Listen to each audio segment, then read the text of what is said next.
We're going to get the latest on Queen Elizabeth. She was absent this morning from a major ceremonial event. She's only missed twice before in her 70-year reign. Prince Charles stepped in to deliver the monarch speech formally opening the new session of Parliament. Maggie Rulli is live in London. Good morning, Maggie.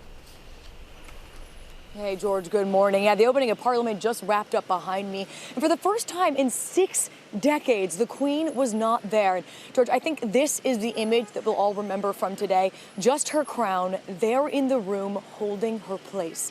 Now, Buckingham Palace is saying Her Majesty reluctantly made the decision due to mobility issues. And at 96 years old, she has missed a number of engagements recently.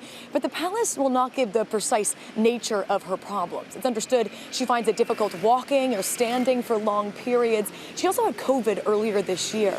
But George, today, all eyes are not only on her absence, but also on who's standing in her place. Her son, Prince Charles, opened Parliament instead, accompanied by Prince William, a reminder of what is next for this monarchy.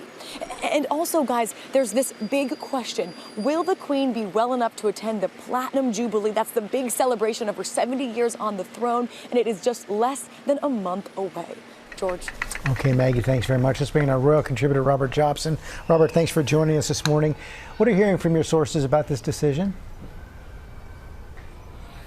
Well, George, it was a last-minute decision. The Queen took it with regards to her doctors, and it was in consultation with the Prince of Wales. But the reality is, she's got mobility issues. There's a problem with this, George. So she couldn't make that walk to sit down on that throne and read the speech. She can read the speech, she's not ill, but it's the mobility is the problem. So the Prince of Wales there in that naval uniform was there in her place. It's significant he was wearing that uniform because, of course, he's the king effectively without the crown at the moment.